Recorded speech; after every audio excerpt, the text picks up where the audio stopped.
J'ai énormément réfléchi avant de vraiment faire cette vidéo-ci aujourd'hui, mais je me suis dit, si c'était la dernière, parce que cette vidéo-ci que je fais, c'est d'une part pour partager mon évolution, c'est pour partager mon parcours, et beaucoup plus c'est un message à moi de dire, ok, si vraiment c'était la dernière, si vraiment c'est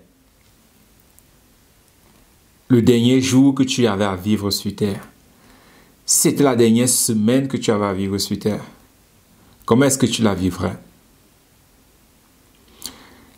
C'est une question qui est extrêmement importante parce que quand nous regardons la situation dans le monde, quand nous écoutons, on dit « Ah, il y a eu la Première Guerre mondiale, il y a eu la Deuxième Guerre mondiale, telle personne est décédée, il y a eu telle chose. » Parfois, ça entre d'un côté, ça sort d'un autre, on ne l'enregistre même pas. Et on se dit toujours « Ah, ce sont les choses qui arrivent aux autres personnes. » Mais ces personnes-là qui se sont réveillées un beau matin et ils ont trouvé toute leur communauté enflammée parce que c'est la guerre, ou bien cette personne-là qui est allée se coucher un matin, un soir, il ne s'est plus réveillé le matin, ou bien cette personne-là qui prend son véhicule et puis ne retourne plus jamais chez soi, cette personne-là n'a jamais pensé que c'était la dernière. Et le truc, c'est que nous vivons notre vie comme si nous avons tout le temps du monde, comme si elle n'allait jamais s'arrêter. Et c'est quelque chose que on peut blâmer qui on veut en fait. On peut blâmer qui on veut. On peut dire, ah non, c'est la faute à mes parents, ah c'est la faute à ci, c'est la faute à ça. Tu peux blâmer qui tu veux, mais en fin de compte, tu n'es pas ton passé. Je sais, j'ai dit cela énormément, que nous sommes le résultat de la programmation que nous avons vécue les 7 premières années. D'une partie, c'est vrai, mais la personne que tu es aujourd'hui, ce n'est pas le résultat de ce qui s'est passé les 7 premières années de ta vie. La personne que tu es maintenant, ce sont les décisions que tu continues à faire aujourd'hui. C'est ça qui continue à créer qui est-ce que tu es.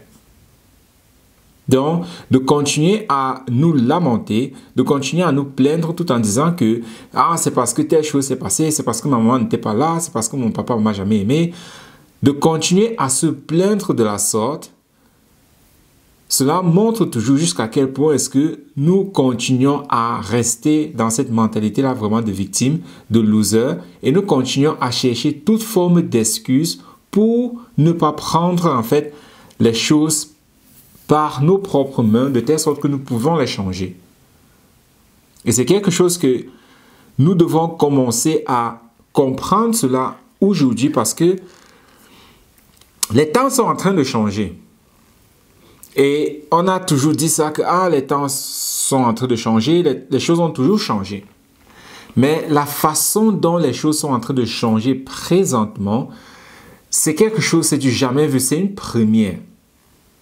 Parce que durant les années 1900, la première révolution industrielle, il y a eu du changement. Ce changement-là a énormément bénéficié à la société. Ensuite, durant toutes ces années-là, il y a eu pas mal de changements qui ont bénéficié énormément à la société, qui ont rendu la vie des êtres humains encore plus facile. On peut débattre si c'est une bonne chose ou bien si c'est une mauvaise chose parce que nous remarquons que plus les choses deviennent faciles, plus la population devient faible.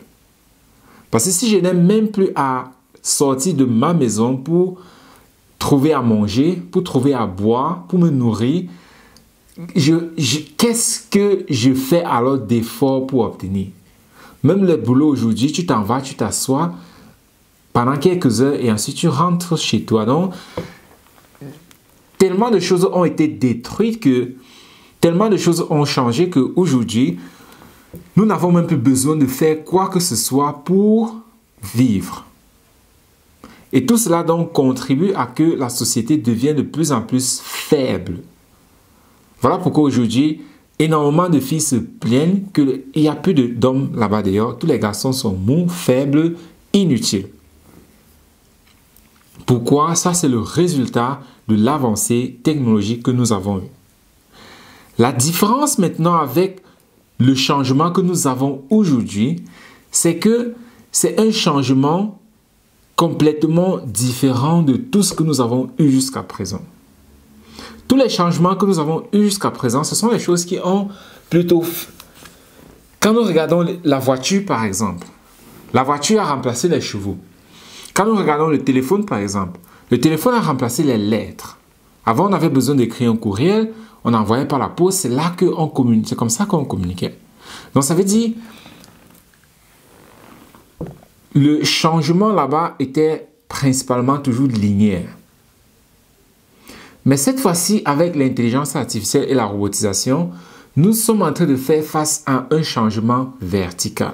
Donc, ça veut dire tout et tout sera complètement bouleversé. Et quand je continue à entendre aujourd'hui certains parents qui disent à leurs enfants, non, il faut que mon enfant aille à l'école, il faut que mon enfant ait de bonnes notes, de telle sorte que mon enfant plus tard devienne un ingénieur, un médecin, un avocat. Tous ces trucs-là, ce sont les choses qui ne vont plus exister d'ici 5 à 10 ans. Merci 20 ans. Si on s'en croit pas mal de prédictions faites par pas mal de personnes, Elon Musk, le CEO de LinkedIn, ce sont des personnes qui sont en train de prédire que d'ici 2034, il n'y aura plus de métiers. Tous les métiers seront remplacés. Et quand on dit ça, certaines personnes ont le culot de venir dire « Ouais, mais on ne peut pas remplacer l'être humain. L'être humain est toujours très important. » Tu es important à qui? Quand tu regardes toutes ces compagnies-là, tu penses que toi, tu es important pour eux? Ils s'en foutent complètement de toi. S'ils peuvent te remplacer, ils le font à la seconde, quel qu'en soit le contrat que tu as avec eux. Donc, l'idée de s'asseoir et dire que non, l'être humain est très important, on a toujours besoin des contacts humains, fondamentalement, oui, mais économiquement, non. Voilà pourquoi tout le monde sera remplacé, du moins ceux qui ont ces jobs-là, de 9 to 5. Donc, de s'asseoir là aujourd'hui et de continuer à dire à ses enfants que va à l'école, aie de bonnes notes, ait un diplôme, c'est de conduire ton enfant au suicide. C'est du suicide. Cet enfant-là ne va pas s'en sortir. Et comme je disais, la façon dont les choses sont en train de changer, cette fois-ci, c'est complètement différent.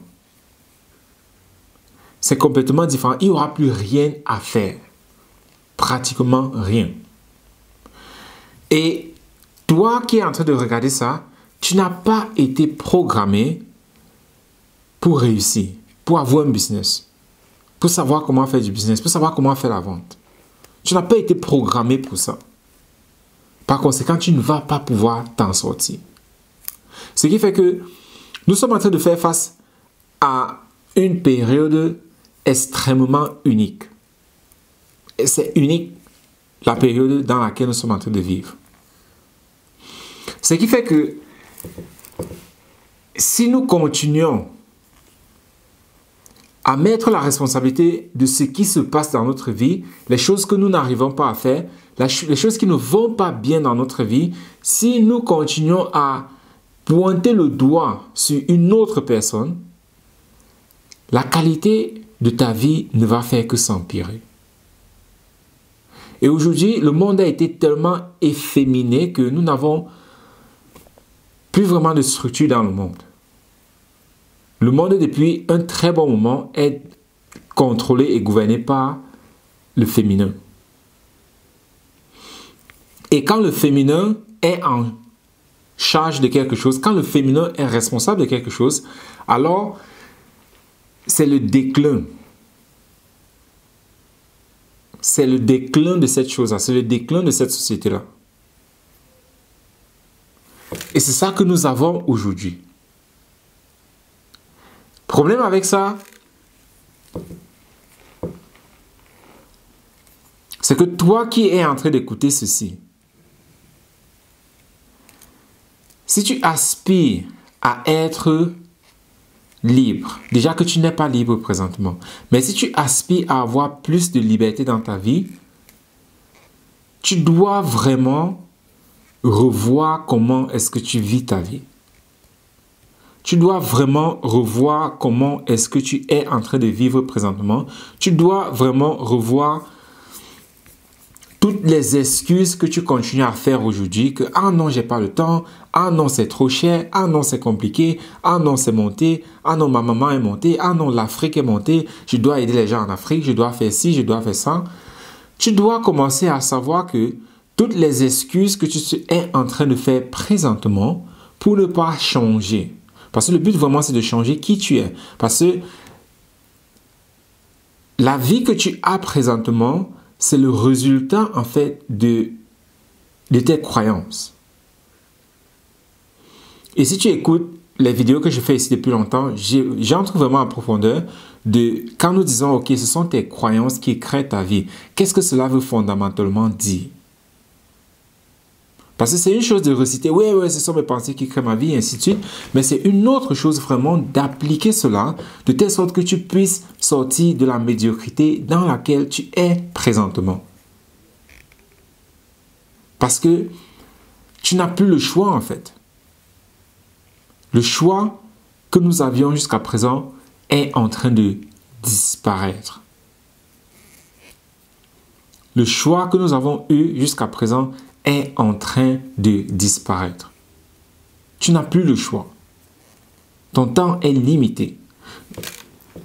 Ton temps déjà de 1, il est limité en tant qu'être humain, mais aussi il est limité dans la société présentement aussi à cause de tous les changements qui sont en train d'être mis sur pied, d'être préparés.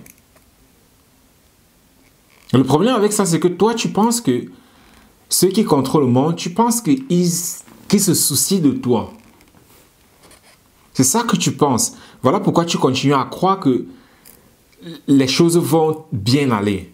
Parce que tu penses que ceux qui contrôlent le monde se soucient de toi. Ils s'en foutent de toi. On a vu ça. Que ce soit pendant la Première Guerre mondiale, pendant la Deuxième Guerre mondiale, pendant toutes les crises économiques que nous avons eues, pendant la crise sanitaire que nous avons eue récemment avec le Covid, cela a été montré comment toi, tu n'es rien. Ils ont montré ça. De voir comment on te fait mettre le masque. Tu es dans un restaurant, on te dit, si tu veux te lever de ton siège pour aller aux toilettes, tu mets le masque. Tu te lèves, tu mets le masque, tu t'en vas aux toilettes. Tu reviens, quand tu t'assois pour manger, tu enlèves le masque. Si ça, ce n'est pas vraiment la bêtise du siècle, c'est quoi? Donc, ça veut dire que le virus reconnaît quand tu es debout, et là, il ne t'attaque pas. Cela a montré jusqu'à quel point est-ce que nous, la population, nous sommes devenus nuls, manipulables et franchement, des moins que rien. Parce que quelqu'un avec un peu d'intelligence, quelqu'un avec un peu de connaissance, ne tombe pas dans ce piège-là. Non, ça c'est nul, ça c'est ridicule, je ne fais pas ça. Et c'est jusqu'à ce point-là que nous sommes aujourd'hui. Donc, si tu continues à procrastiner, si tu continues à ne pas développer la discipline que tu as besoin pour obtenir ce que tu veux, pour changer, pour faire ce changement-là, pour changer ta programmation, de telle sorte que tu puisses obtenir ce que tu veux. Le problème, c'est que tellement nous avons été efféminés que tout est difficile. C'est un peu comme un lion qui a grandi dans une cage. On lui a toujours nourri. Il n'a jamais couru parce qu'il était toujours dans une cage, tout était confortable, même pas besoin de marcher. Tout est confortable, il n'y a pas de danger, il est tout béné. On lui sert son repas 2 à 3 fois la journée, tout est nickel. Et puis du jour au lendemain, il se retrouve dans la savane. Et puis il voit les antilopes, il dit « Ah, viens ici, je dois te manger. » Il voit même un bébé antilope, mais il n'arrive même pas à l'attraper. Parce qu'il ne sait même plus comment attraper un animal. Donc même un antilope posé à côté de lui, un bébé antilope, il n'arrive même pas à l'attraper parce qu'il n'a plus aucune idée de comment faire pour trouver un repas. Et c'est ça en fait que nous sommes devenus. Nous avons tellement été efféminés que même les choses les plus basiques, les plus faciles, pour nous c'est devenu comme l'enfer. Pour nous c'est devenu comme le challenge le plus crucial du monde. Or ce n'est pas le cas. C'est juste parce que nous avons complètement perdu nos facultés, notre habilité vraiment à être ces lions-là, à être ces hommes-là qui sont responsables vraiment de construire la société. Donc voilà pourquoi aujourd'hui, énormément de choses vont paraître extrêmement difficiles pour toi quand tu vas commencer à les faire, mais c'est tout simplement parce que tu n'as jamais été entraîné pour ça. Tu es un lion qui a grandi, passé toute sa vie dans une cage où on lui a apporté tous les jours son repas quotidien, qui n'a jamais eu à rien faire pour vraiment obtenir à manger. Donc ça veut dire que pour cet animal-là, de nouveau il se retrouve dans la savane et il n'a aucune idée de comment faire pour trouver le repas. La bonne nouvelle ici, c'est que tous les lions de la savane, c'est comme ça qu'ils ont grandi. Ce qui fait que même les loups, le gibier, il n'a même plus aucune idée qu'on peut l'attaquer. Voilà pourquoi même quand il voit le lion, il vient, il marche seulement à côté de lui, il continue à manger ses herbes et puis il dit mais c'est quelle créature ça? J'ai jamais vu ça. Il ne sait même pas ce que c'est. Donc ce qui fait que aujourd'hui, si tu parviens seulement à développer déjà un peu cet instinct de chasseur, tu vas manger à ta volonté. Et c'est ça qui manque énormément à nous parce que nous avons complètement été efféminés. Ce qui fait que la moindre tâche pour nous, c'est comme si c'était l'enfer. On procrastine, manque de discipline, manque de concentration, manque de motivation. Il n'y a rien. Rien. Donc, redévelopper ça aujourd'hui, c'est quelque chose d'extrêmement primordial pour ta survie. C'est un problème de suivi. Présentement, si tu penses que tu vis, mais tu es dans une survie extrême. Et le but maintenant, c'est de redévelopper tes aptitudes, redévelopper les facultés qui vont te permettre de vivre. Et si tu ne les fais pas, tu seras comme ce lion-là, dans la savane, qui n'a aucune idée de comment faire pour trouver un repas. Même comme les antilopes dorment à côté de lui, il n'arrive même pas à les attraper parce qu'il a complètement été nourri toute sa vie et il n'a plus aucune idée de comment faire pour se trouver à manger. Et si c'est cette personne-là que tu veux être, super, tu vas devenir le gibier pour certaines personnes. Et est-ce que c'est ça que tu veux? Et aussi, un dernier point que je veux toucher, c'est très souvent quand nous faisons des choses, on se dit toujours c'est difficile. Ah, on dit fais ça, ah, tu dois faire ci, tu dois faire ça, ah mon Dieu, c'est difficile, c'est compliqué, et ainsi de suite. Le truc, c'est que tu n'as aucune représentation de vraiment c'est quoi être difficile. Tu n'as aucune idée de ce que c'est être difficile.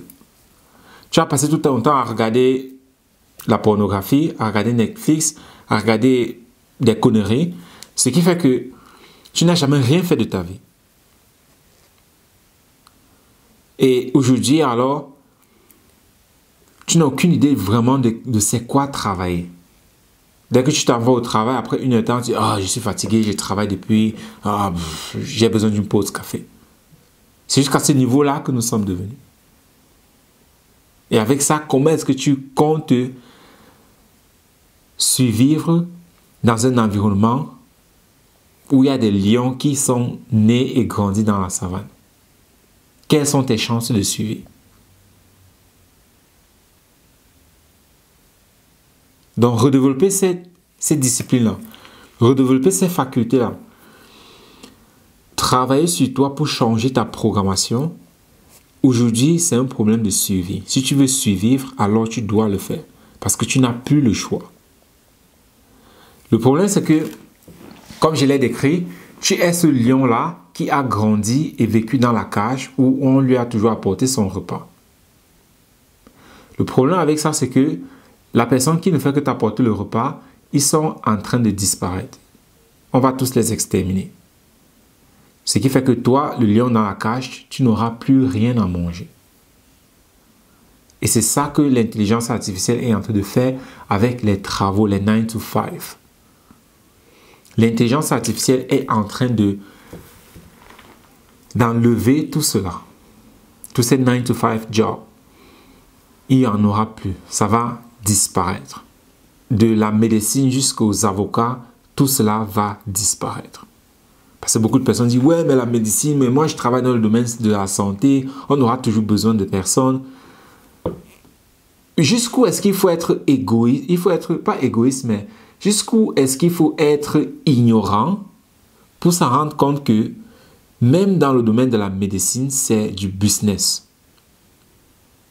Et c'est même le plus grand business, l'un des plus grands business dans le monde. La médecine et la pharmacie. Surtout la pharmacie. Ce sont des entreprises les plus rentables, qui font le plus d'argent dans le monde. Et ils ont mis des systèmes sur pied énormément compliqués pour continuer à exploiter la population et à se faire de l'argent. Parce que ces personnes-là, que toi, soi-disant médecin, dis, ah, je fais du bien à l'humanité en soignant les gens. Et comment est-ce que ces personnes-là sont tombées malades? Comment est-ce que ces personnes-là sont tombées malades? Donc, c'est un peu comme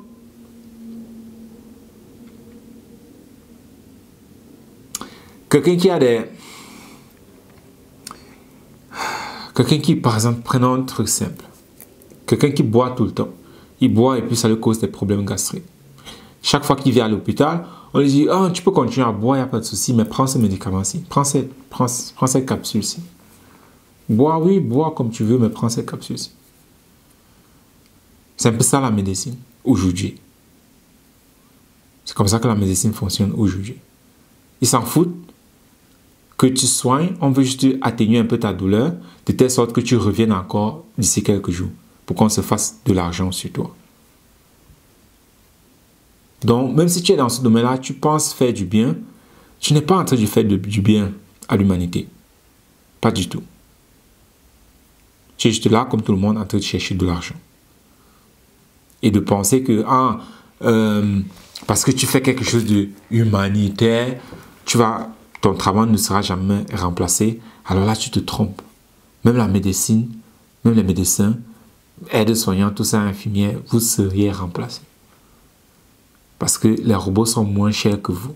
Si moi, je dois te payer 2 000 € le mois, et le robot, je ne dois jamais le payer, pourquoi est-ce que je dois t'embaucher? Et nous vivons dans un monde extrêmement capitaliste. Ça veut dire, si moi, j'ai la possibilité de te remplacer, bah, je le fais. Pourquoi pas? Si je te remplace, je fais plus d'argent, alors c'est ça le but du capitalisme aujourd'hui. Donc, t'assois là, penser que tu es indispensable pour la société, je suis vraiment désolé pour toi. Arrête de vivre dans du rêve. Tu n'es pas indispensable pour la société. Du moins, comme elle est présentement aussi. Tu n'es pas indispensable. Tu seras remplacé. Donc, fais gaffe.